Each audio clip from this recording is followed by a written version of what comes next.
Quiero dar principio a este próximo encuentro de estudio al presentarles un evento que pasó en mi vida hace 30 años, que jamás podré olvidar. Se trata de un desfile que se llevó a cabo en la ciudad de Maturín, en el oriente de Venezuela, en el verano de 1969.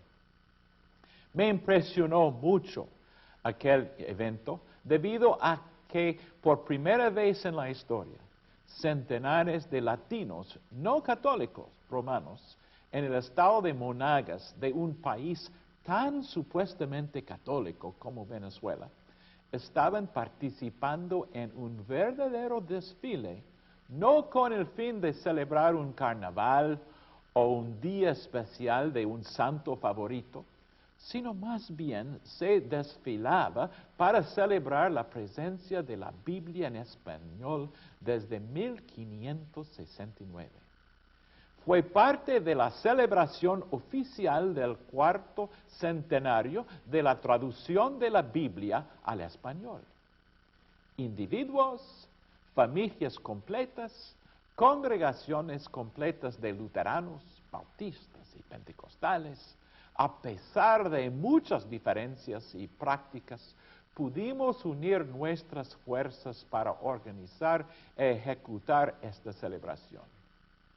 Hoy, al mirar las transparencias de aquel evento y al ver cómo nos fue permitido terminar el desfile con un acto público en la Plaza Bolívar, uno tiene que maravillarse a los sacrificios heroicos de tantas personas al traducir, editar, imprimir Biblias en el transcurso de los últimos 400 años. Una de las personas más importantes en la historia de la predicación del Evangelio en español es Casiodoro de Reina, quien vivía de 1520 a 1594. Ciertamente no es la única persona a quien debemos mencionar. Sin embargo, queremos destacar a él porque hoy queremos tener a él como el símbolo de tantos hombres, mujeres, quienes participaron en la Reforma cuando esta tocó a España y subsecuentemente cuando puso sus huellas en América Latina. Y para ayudarnos a entender la obra de Casiodoro, he invitado a mi colega, profesor Rubén Domínguez, alguien quien ha estudiado la vida y obra de Casiodoro. Aún esta visitó los sitios europeos más importantes en las peregrinaciones de Casiodoro. Bienvenido, profesor Domínguez, a nuestro curso Personajes de la Historia Cristiana. Me acuerdo muy bien de su entusiasmo el año pasado al regresar de España y Alemania y a la manera en que habló de la obra de Casiodoro.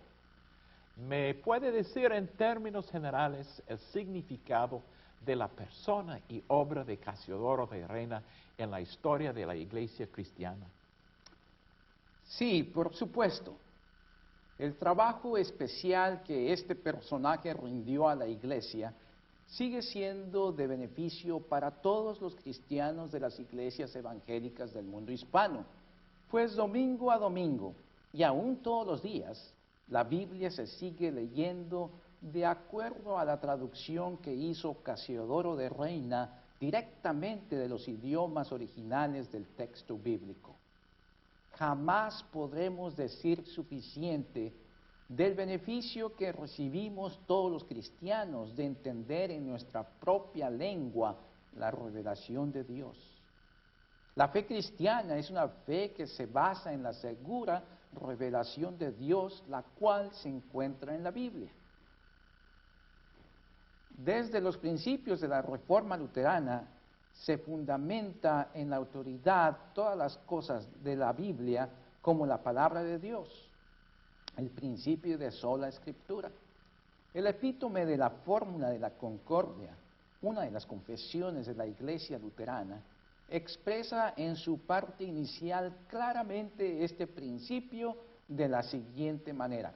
Y el título que tiene allí es: la breve regla y norma según la cual deben juzgarse todas las doctrinas y explicarse y arreglarse de una manera cristiana todas las enseñanzas erróneas que han surgido. Creemos, enseñamos y confesamos que la única regla y norma según la cual deben valorarse y juzgarse todas las doctrinas, juntamente con quienes las enseñan, es exclusivamente la Escritura. El gran mérito de Casiodoro de Reina es haber realizado la traducción completa de la Biblia, esto es, del Antiguo y Nuevo Testamentos. En este sentido, Reina reflejó un deseo común y persistente entre los dirigentes de la Reforma de la Iglesia de colocar el texto de la Biblia en las manos de la mayoría de las personas para que todos recibiesen por igual el beneficio de tener conocimiento de Jesucristo, fuente y origen de la salvación. Es obvio que cada vez que tomamos nuestras Biblias en la mano, estamos en un sentido palpando la obra de Casiodoro. Del producto de su trabajo sabemos mucho. Pero dígame, profesor Domínguez, ¿qué nos puede decir acerca de la vida, de su juventud, de su origen? Para nuestra desdicha, los datos del año y del lugar exacto del nacimiento de Casiodoro no los conocemos con precisión. Hasta donde sabemos, nadie en su tiempo tuvo la precaución de legarnos una breve biografía de Reina. Según el recientemente fallecido historiador inglés Gordon Kinder, uno de los contados eruditos protestantes sobre la vida de los españoles reformadores del siglo XVI, fue hasta el siglo XIX, o sea, más de 250 años después de la muerte de Casiodoro, cuando el historiador Marcelino Menéndez Pelayo, en su obra de 3 volúmenes intitulada Historia de los heterodoxos españoles, que fue él por quien primera vez intentó escribir unos apuntes biográficos sobre Reina. Menéndez y Pelayo fue un investigador católico romano español que no tuvo gran aprecio ni por Casiodoro ni por los otros españoles que abandonaron la iglesia romana a partir del siglo XVI. Así que sus escuetos datos sobre Reina, a pesar de que son desfavorables, son importantes.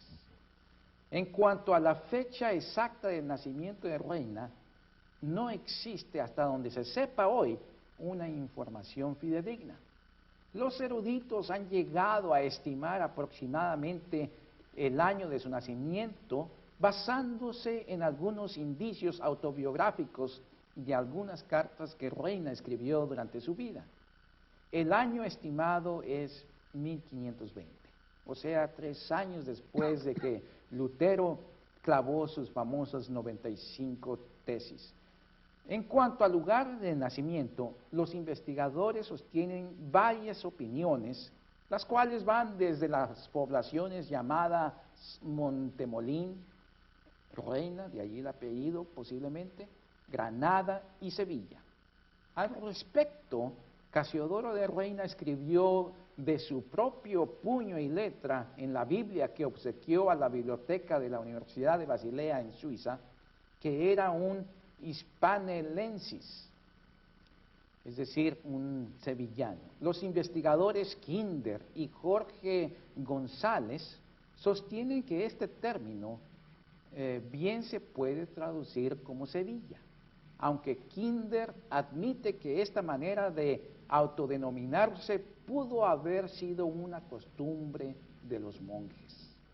Así, ni la fecha ni el lugar de nacimiento de Casiodoro de Reina es exactamente seguro.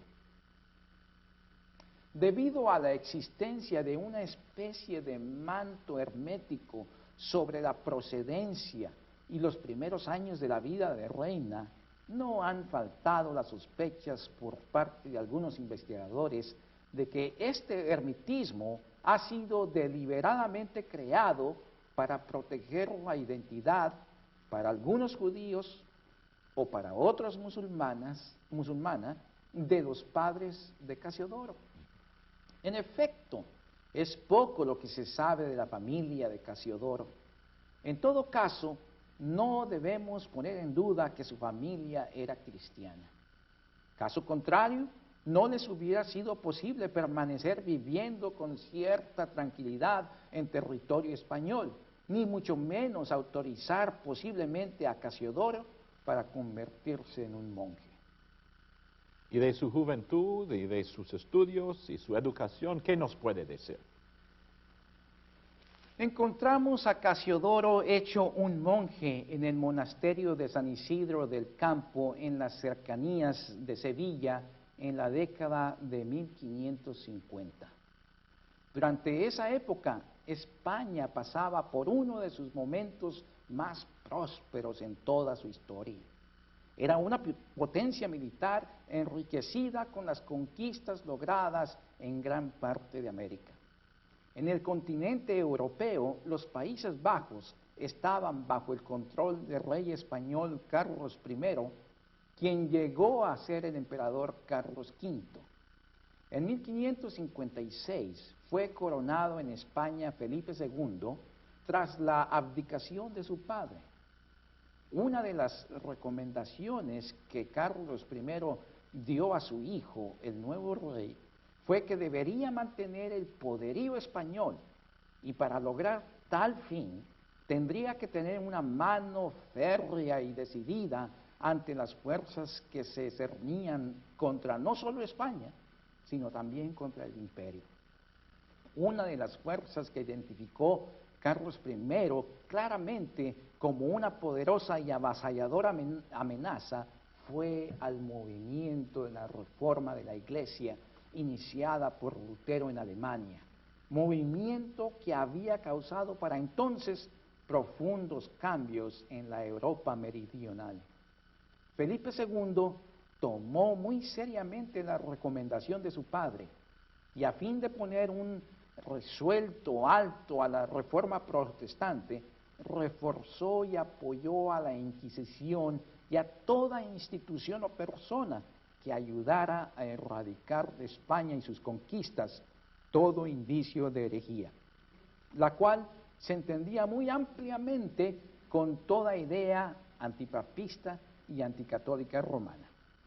La Inquisición, para la mitad de la década de 1550, estaba lista a poner su atención a Sevilla, ciudad en donde había florecido por un tiempo una especie de renovación espiritual al estilo de la Reforma alemana. Profesor Domínguez, ¿qué tipo de amenazas se sintió en la Iglesia en España que pudiera haber causado el desarrollo de una mentalidad de temor frente a la Inquisición? Un florecimiento espiritual parece ser el resultado indirecto de por lo menos los siguientes movimientos que se habían presentado por aquel entonces en territorio español. Primer movimiento, el movimiento biblista, que logró la edición de la llamada Biblia políglota, hecha en los terrenos de la Universidad de Alcalá de Henares. El movimiento biblista tuvo en el influyente cardenal Francisco Jiménez de Cisneros a su mejor fomentador. Jiménez de Cisneros, un hombre que ejerció mucha tolerancia en la interpretación bíblica particularmente, fue el fundador de esa universidad española, la cual sirvió de importante foco para el desarrollo del segundo movimiento. El segundo movimiento ha recibido el nombre del iluminismo, el cual fue, por cierto, resultado a su vez de la influencia del humanismo erasmiano en tierras españolas, y el cual posiblemente también llegó a ser introducido ilegalmente a España con obras escritas por Lutero y Melanchthon. Una especie de ramificación de este segundo movimiento es el que se conoce con el nombre de los alumbrados en España. Con este nombre se conoce a un grupo de personas que tenían lo que hoy se pudiera considerar como una tendencia semicarismática y que desde luego recibió la pronta sospecha y atención de la Inquisición para su exterminio. El tercer movimiento está conectado con los otros dos anteriores.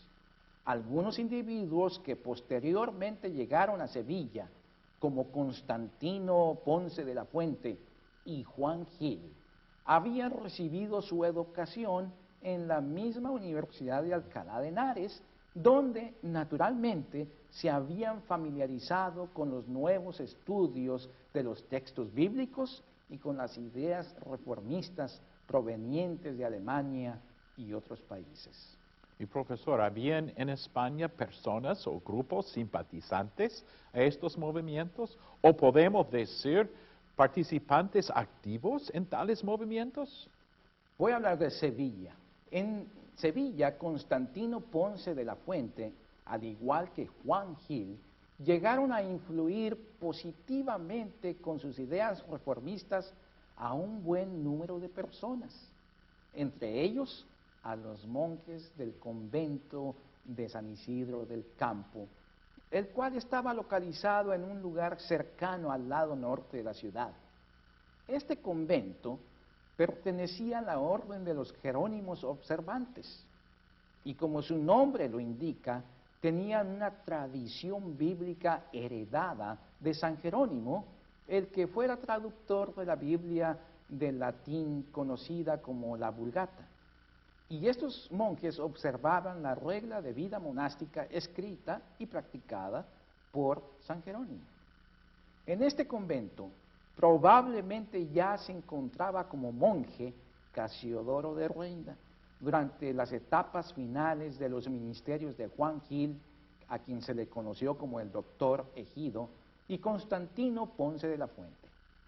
Se supone que Casiodoro, al igual que otros monjes, participó activamente de la renovación religiosa auspiciada por ambos maestros en Sevilla. Los monjes conocían también de las sospechas de la Inquisición y de su actividad en Sevilla, donde penalizaron a varios de los seguidores de la renovación religiosa. ¿Y cómo respondieron estos monjes a las nubes oscuras de la amenaza de peligro de la Inquisición inminente? Los monjes involucrados en esta renovación pronto se dieron cuenta que la Inquisición no demoraría en dirigir toda su atención a ellos. Estaban bien informados que en otros países la reforma protestante, con la cual ya algunos se empezaban a identificar plenamente, había ganado terreno. También sabían que unos pocos españoles habían huido al extranjero tiempo atrás en busca de refugio, principalmente en la Ginebra calvinista.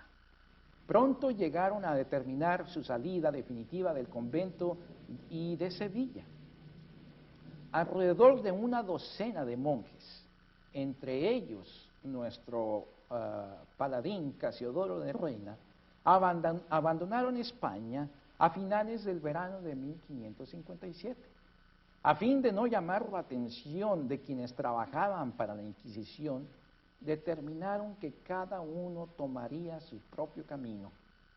También acordaron reencontrarse en Ginebra en casa de los pocos refugiados españoles que para entonces vivían allí. La salida de Casiodoro, como la de otros monjes, fue definitiva. La mayoría no volvería a ver su tierra.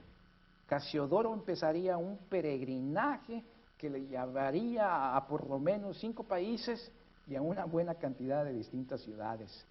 Algunas veces huyendo de los agentes de la Inquisición española que se encontraban para aquel entonces diseminados en toda Europa, y otras veces de sus propios correligionarios protestantes, principalmente calvinistas. Profesor, lo que nos está diciendo en realidad luce más como una novela de espionaje que algo de la vida cristiana, porque estamos hablando de perseguidores y cazadores, de personas huyéndose para salvarse, para escaparse con su vida. Me imagino que su drama no está por concluir todavía, ¿verdad? Así es, tiene razón. Pero cuando uno comienza a hablar de drama, de amenazas, de peligro, tenemos que comenzar a relatar lo que de veras aconteció. Casiodoro llegó a Ginebra por el otoño de 1557. No se sabe con exactitud las actividades que desempeñó en Ginebra, pero sí sabemos que no demoró en integrarse a una iglesia protestante de refugiados cuya membresía era en su mayoría italiana.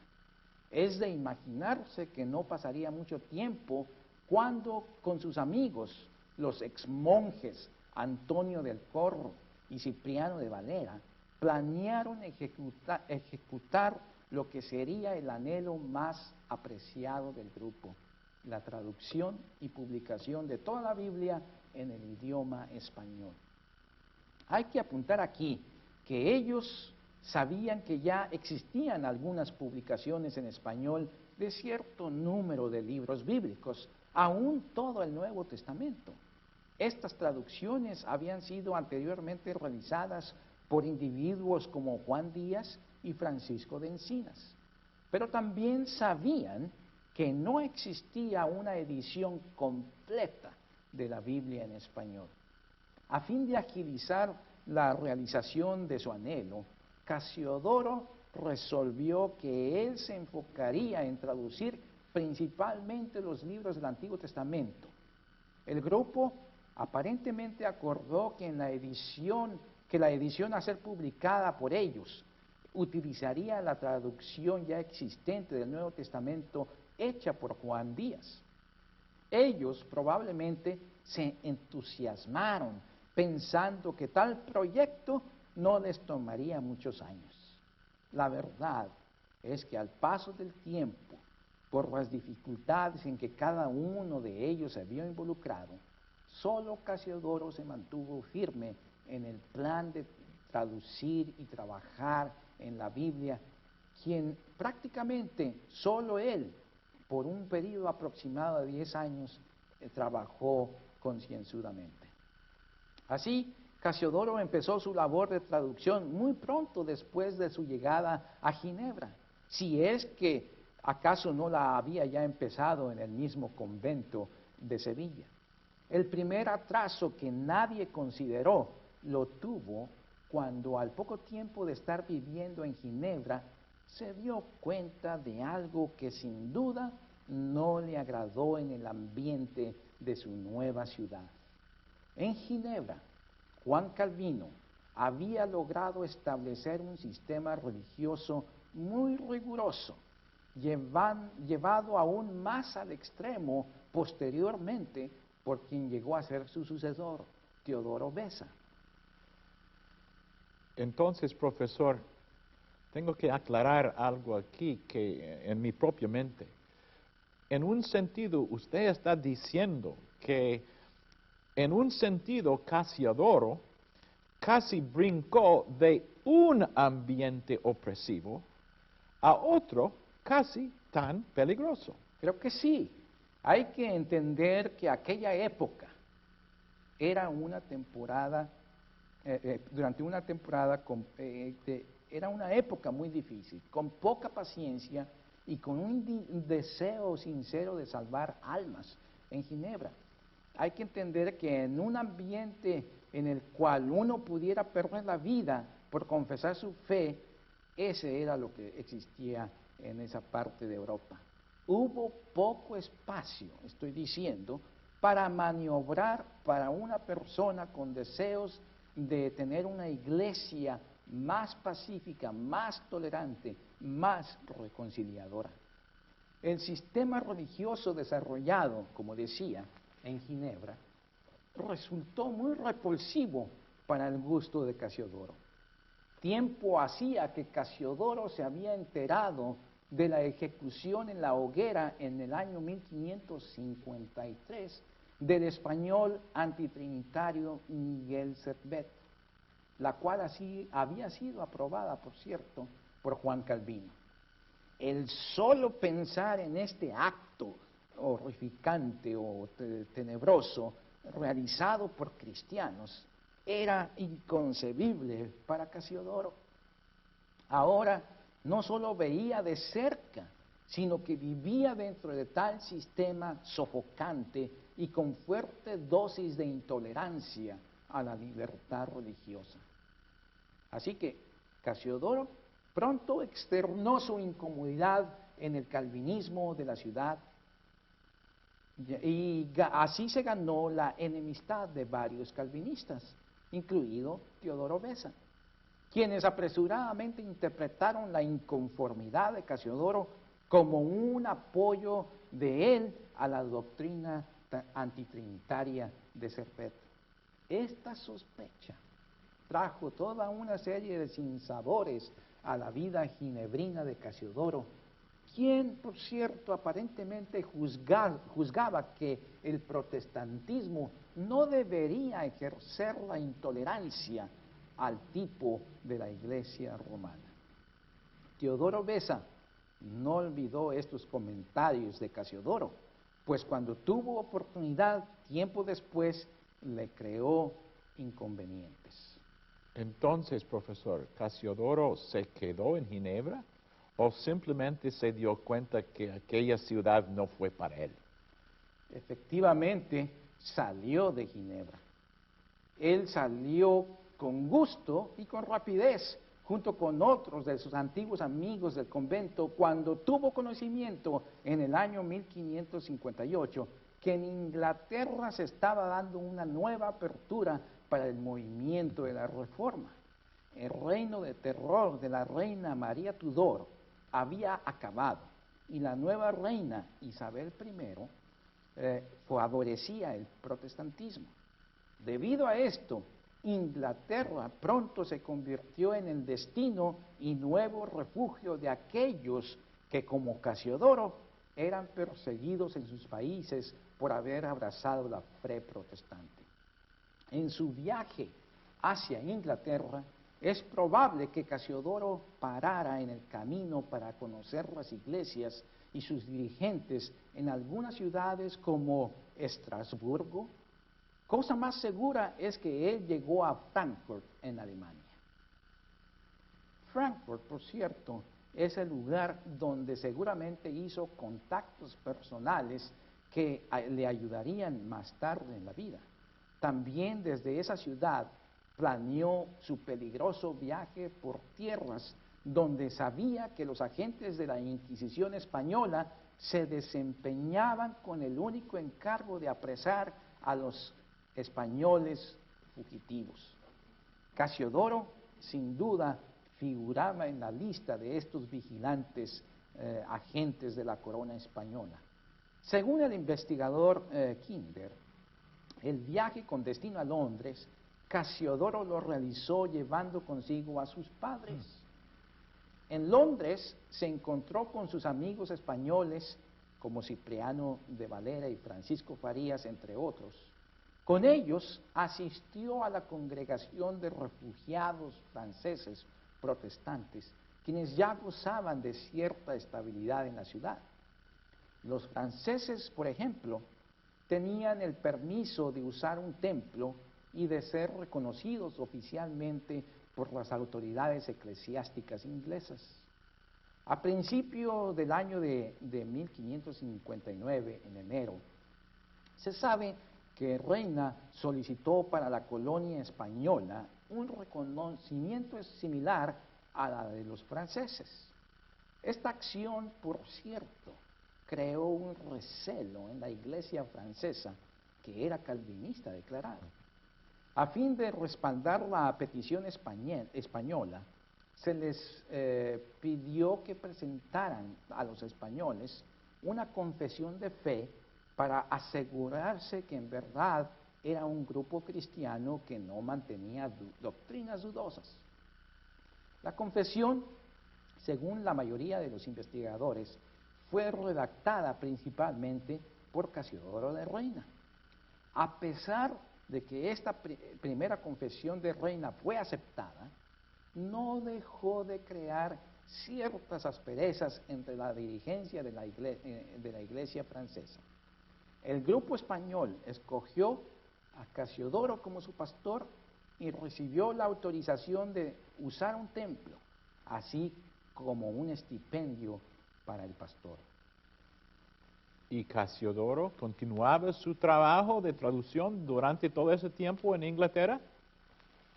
En Londres, para ser preciso, además de sus actividades pastorales, es casi seguro que Casiodoro continuó en su trabajo de traducción bíblica.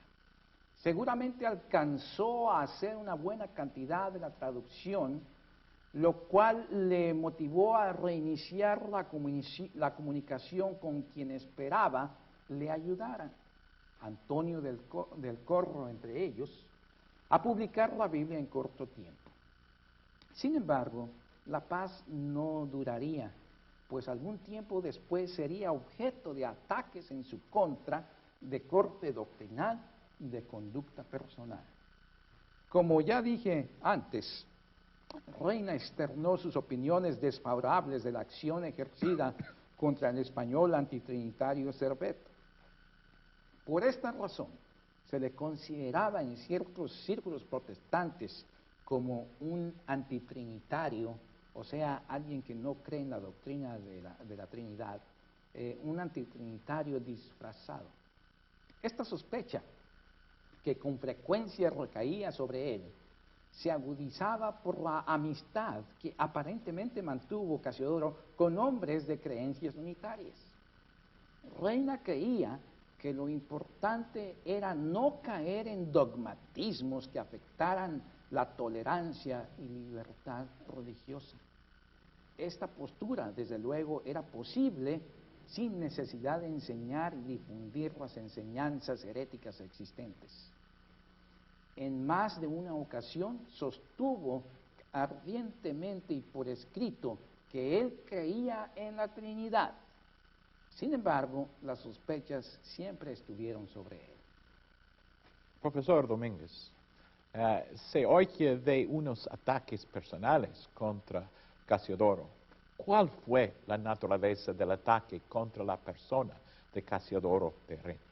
En cuanto a su conducta personal, parece que por parte de sus enemigos en la Inquisición o de sus correligionarios protestantes envidiosos de él, le fueron fabricadas falsas y graves acusaciones. Una de ellas fue la de malversión de fondos.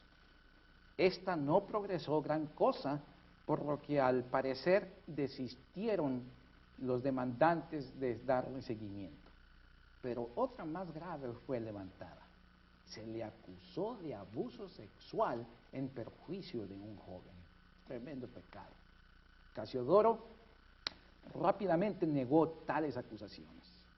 Sin embargo, los enemigos aumentaron y explotaron esta acusación en una manera tal que aparentemente hasta causaron que Casiodoro también tuviera ciertos testimonios inconsistentes en su defensa. Estas partes débiles de la defensa de Casiodoro contribuyeron a inclinar al principio de la controversia la balanza en favor de sus acusadores, quien por cierto no cesaron de acosarlo con tal de eliminarlo de la posición que había ya alcanzado en Londres. Mientras esto sucedía en Londres, dos cosas ocurrieron que terminarían orillando a Casiodoro a abandonar su estancia en Londres.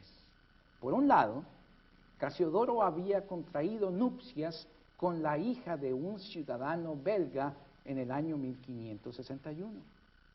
Esto motivó a que el estipendio recibido como un pastor de la Iglesia española que provenía de la reina le fuera retirado. Su vida empezaría a ser más precaria. Por el otro lado, los celosos agentes de la Inquisición española seguían muy de cerca los acontecimientos, no solo de la vida de Casiodoro, sino también de los otros españoles que asistían a la iglesia donde él era el pastor. Estos agentes reportaban fidedignamente al rey Felipe II con cierta frecuencia. En una de estas comunicaciones, el rey fue informado que Casiodoro y otros españoles estaban enfrascados en un trabajo de traducción bíblica que esperaban difundir en España.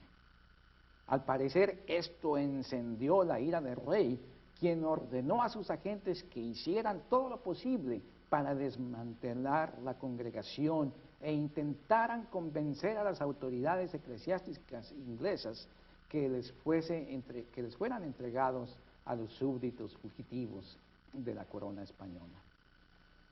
La acusación de conducta personal contra Casiodoro seguía siendo mantenida por la dirigencia de la Iglesia francesa en Londres. La autoridad eclesiástica inglesa, a la que respondían todas las iglesias de refugiados en aquel entonces, había sido requerida para intervenir en el caso. Ella estableció una corte eclesiástica donde se trataría el caso contra Casiodoro.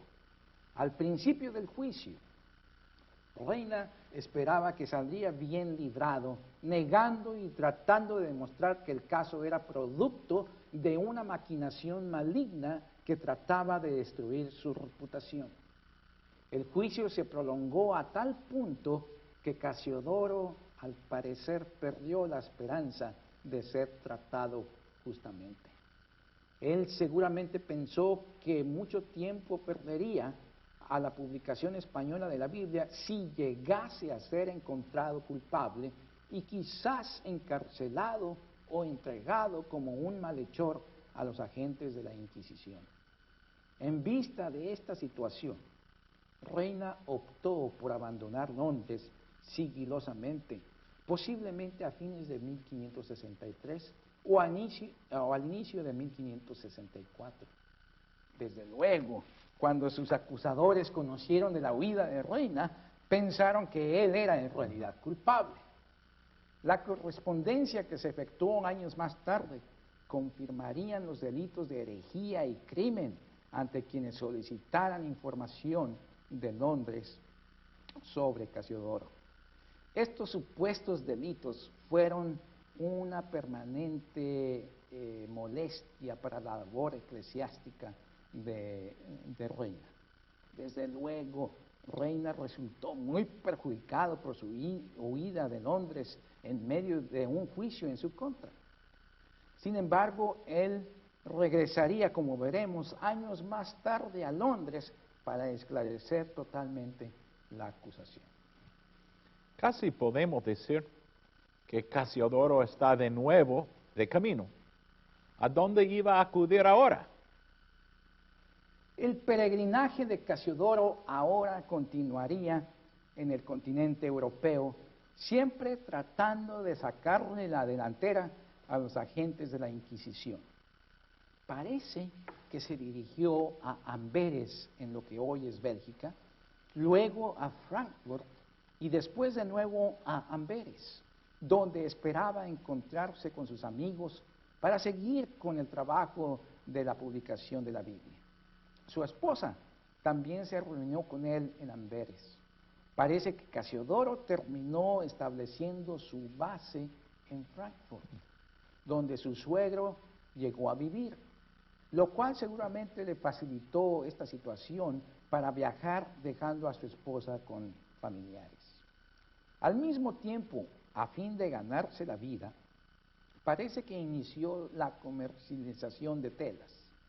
Cuando visitaba iglesias de refugiados franceses, ya fuera en Frankfurt u otra ciudad, por lo general en esta etapa de su vida tuvo la desventaja de no ser bien recibido una vez que se enteraban de su reputación en Inglaterra, pues las noticias de culpabilidad en su contra llegaban tarde o temprano a otras iglesias hermanas. Sin embargo, Casiodoro se sabía ganar la amistad de personas claves en el liderazgo de algunas iglesias. las cuales resultaron muy importantes para recibir el apoyo que tanto necesitaba.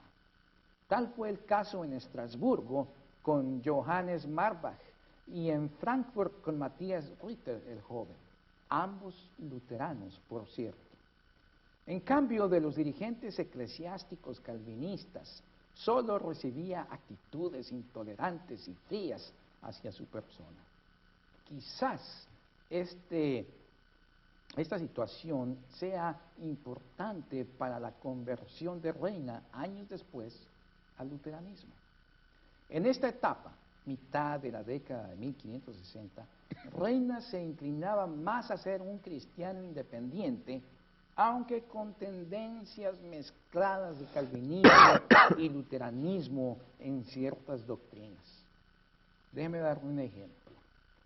En la doctrina de la real presencia del Señor Jesús en la Eucaristía, Reina al principio mantuvo una posición similar a la de los calvinistas, pero al paso del tiempo parecía inclinarse a la posición luterana.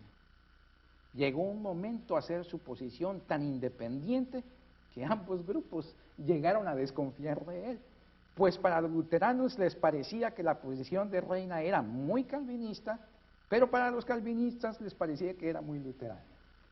Mientras las nubes oscuras se cernían sobre Reina en cuanto a su posición ortodoxa en el protestantismo, los hermanos franceses de la Iglesia de Londres tuvieron tiempo de organizar el lanzamiento de acusaciones de herejía contra Reina. Estas acusaciones se basaban en la traducción que Reina había ya hecho sobre pasajes de Isaías y Ezequiel, profetas del Antiguo Testamento, traducción a la cual de alguna manera habían tenido aquellos hombres acceso. Reina, en medio de las acusaciones y sospechas en su contra, continuó sin embargo su trabajo de traducción, llegando a terminar el primer borrador de todo el Antiguo Testamento. Ahora se encontraba listo para entrar en negociaciones serias con un impresor, pero la tarea de imprimir la Biblia no le resultó tan sencilla. Primero, tendría que encontrar un impresor que fuera confiable y que tuviera experiencia en imprimir en una lengua extranjera, como era el español, ya fuera en Alemania, Holanda o Suiza. Reina estableció una red de comunicación que incluyó correspondencia y no pocos viajes en búsqueda de un impresor. Así había ido a visitar a Antonio del Corro en Bergerac, Francia, quien había aparentemente arreglado el costo final con un impresor. Reina, estando en Estrasburgo, finalmente optó a fines del verano de 1567 por un impresor en la ciudad de Basilea, en Suiza, de nombre Johann Herbst, y quien era más conocido con el apodo de Oporino. Así que ahora tenía Casiodoro que hacer los arreglos necesarios para conseguir la traducción del Nuevo Testamento hecha por Juan Díaz años atrás, para que esta traducción fuera la que completara la publicación de toda la Biblia en español. Reina se dirigió a Basilea para recibir allí, mientras todos los detalles finales se efectuaban para la impresión final de la Biblia. Entre esos detalles estaba el obtener permiso del concilio de la ciudad para la impresión. Su esposa le siguió tiempo después. Fue allí, por cierto, que su primer hijo de nombre Marcos nació. Este sería el primero de una considerable prole para los Reina. Al llegar Casiodoro a Basilea, también se matriculó como un erudito que era para tomar ciertos cursos en la universidad, desarrollando así una relación muy estrecha con gentes en la Universidad de Basilea. En esa ciudad también cultivó la amistad de pastores, algunos de ellos de cierto rango, como los supervisores eclesiásticos luteranos Simón Sulzer y Ulrich Koechlin. Estos pastores también le respaldaron a Casiodoro en años posteriores. El arreglo con Oporino, el impresor, empezó cuando Casiodoro adelantó una considerable cantidad de dinero para que el impresor empezara el trabajo. El dinero que obtuvo Casiodoro para la impresión provino de un fondo especial manejado desde la ciudad de Frankfurt, en Alemania. Mientras que estuvo en Basilea, es posible que su esposa le haya ayudado en su negocio de comercializar telas, a fin de no depender excesivamente de los amigos que tenía en esa ciudad. Para empeorar las cosas, al regresar de un viaje que hizo a Estrasburgo en el año 1568, en donde por cierto se enfermó, se enteró en Basilea que Oporino, el impresor, había fallecido, dejando una serie de acreedores entre los que Reina solamente era uno. Las dificultades se empeoraron cuando la copia de la traducción del Nuevo Testamento de Díaz no llegaba. Ahora había conseguido otro impresor de nombre Tomás Guarín, a quien entregó las correcciones finales del Antiguo Testamento en las que había ya estado trabajando. Pronto se dio cuenta que a fin de terminar toda la Biblia, él mismo tendría que apresuradamente traducir el Nuevo Testamento usando posiblemente una serie de traducciones en varios idiomas, entre ellas una versión latina elaborada por el italiano Santes Pagninus.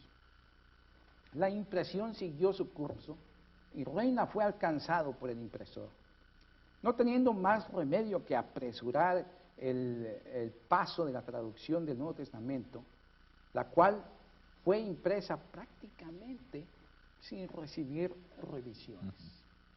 Esto nos da una idea de la capacidad y determinación de Casiodoro por ver una Biblia finalmente en español que pusiera al alcance de los lectores hispanos la palabra de Dios. La Biblia fue terminada de imprimir en septiembre de 1569. Debido a que temía que la Inquisición española se le adelantara y facilitara su destrucción, conociendo el nombre del traductor, quien era ampliamente considerado como un hereje para ellos, optó por no colocar su nombre en ninguna parte de la Biblia. Este detalle sirvió para que por muchos años su nombre no recibiera el crédito de haber sido él el traductor de la Biblia. Ese crédito equivocadamente se le concedió a Cipriano de Valera, que Cipriano, haciendo unas ligeras revisiones de la traducción completa de Reina, publicó en el año de 1602 en Ámsterdam una edición nueva. Así, por muchos años, la Biblia en español se le atribuyó, al menos en su trabajo de traducción, a Cipriano de Valera. Prueba de esto es el título con el cual se publicó la revisión, que fue exactamente el título que le fue dado a la versión original de Reina en 1569. El título dice así: La Biblia, que es los sacros libros del Viejo y Nuevo Testamento. La Biblia original de Reina apareció teniendo como primera página un grabado que ha dado origen al nombre popular con que se le ha conocido a esta Biblia. En el grabado aparece un oso parado colocando sus manos sobre un árbol de cuyo tronco escurre miel proveniente de un depósito que el oso está lamiendo, mientras algunas abejas parecen salir de las páginas de una Biblia cercana, llevando consigo la miel que van a almacenar al panal depósito. Al pie del grabado aparece el texto en hebreo y castellano de Isaías, versículo 8, que reza: La palabra del Dios nuestro permanece para siempre. La última línea de esa página contiene el año 1569, que está escrito en números romanos.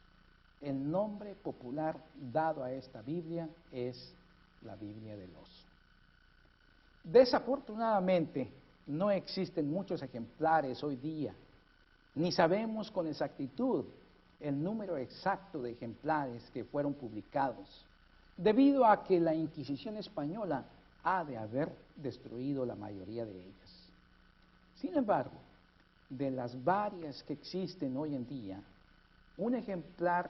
hay un ejemplar que Casiodoro donó personalmente y escribió en latín de su puño y letra una dedicatoria a la Universidad de Basilea, que reza así en una traducción libre: Casiodoro Reina, español, hispalensis, esto es sevillano, alumno de la Academia de Basilea, autor, traductor, quiere decir esto, de la versión hispana de los libros sagrados, en la que trabajó por 10 años, recibiendo el auxilio de los muy piadosos ministros de la Iglesia de Basilea y del prudentísimo concilio.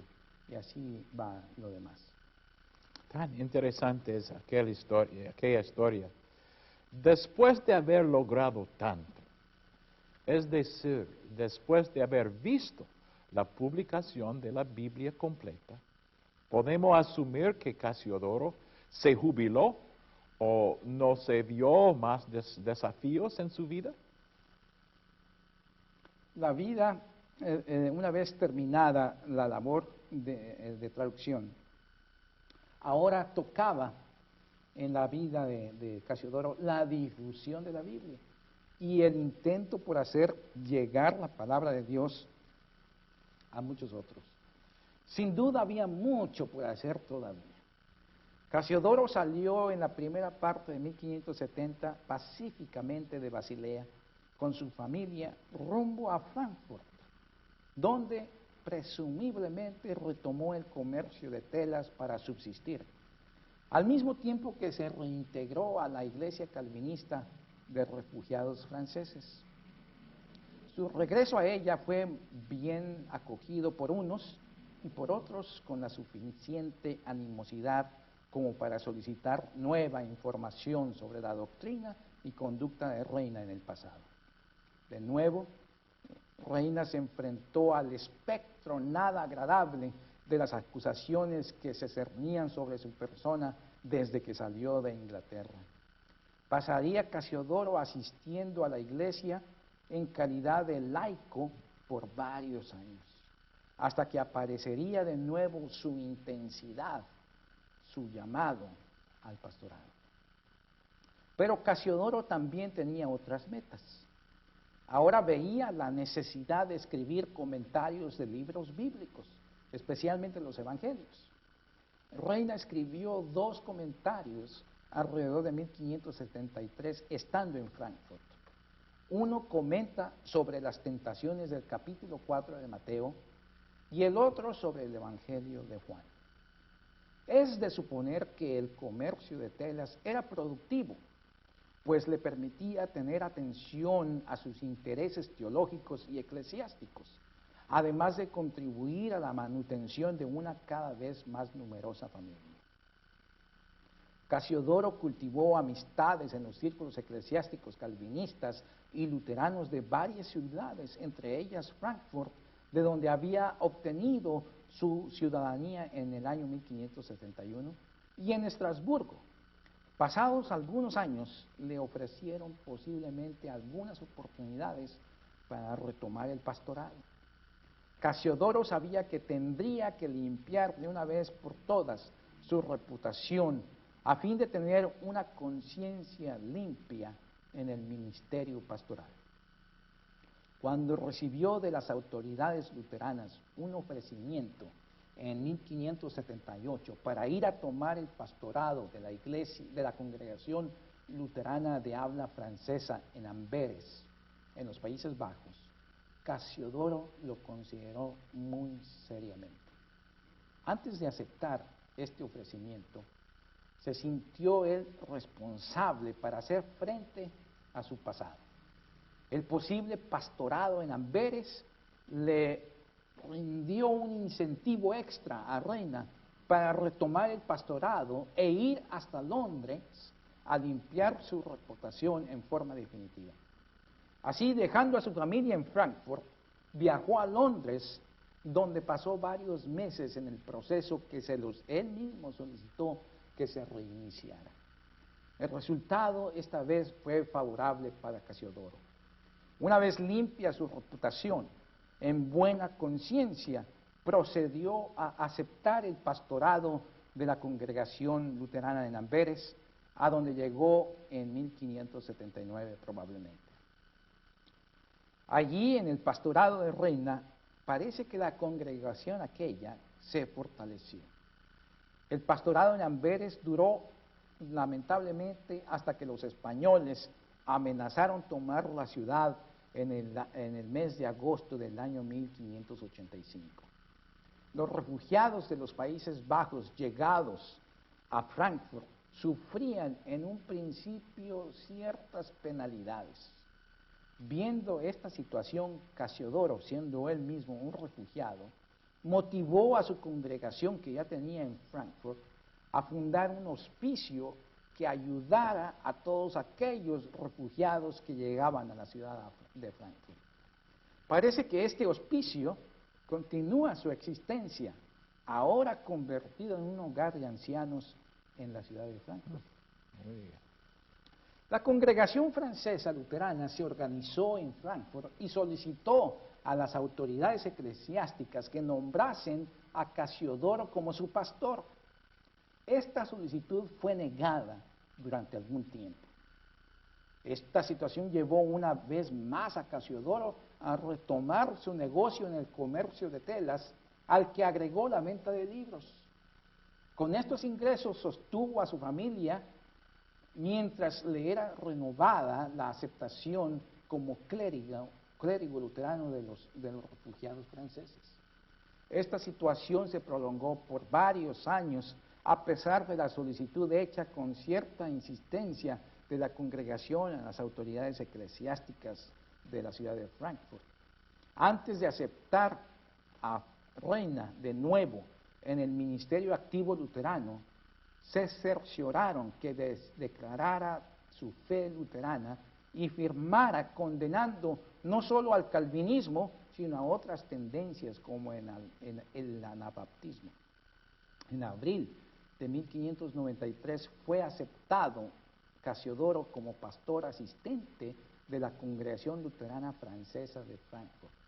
Su pastorado duró cerca de un año, porque Dios lo llamó a su presencia el 15 de marzo de 1594. Profesor Domínguez, después de oír la historia de la vida de Casiodoro y de todos sus logros, las pruebas, los viajes, casi hablando de una jornada, ¿qué podemos decir en resumen? ¿Dónde debemos ubicarlo en la historia y cuáles fueron sus huellas dejadas en la historia cristiana?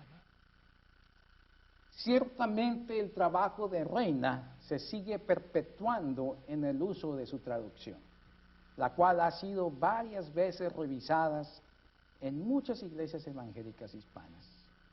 Esto es quizá la mayor contribución de Casiodoro a la extensión del reino de Dios. Él supo, al igual que otros reformadores como Lutero, que la palabra de Dios no puede permanecer cautiva. Donde ella se conoce, Dios obra para crear la fe. Y al crear la fe en las personas, Dios las usa para realizar sus propósitos. En este sentido, Casiodoro se ha ganado legítimamente un lugar significativo en la iglesia de habla hispana.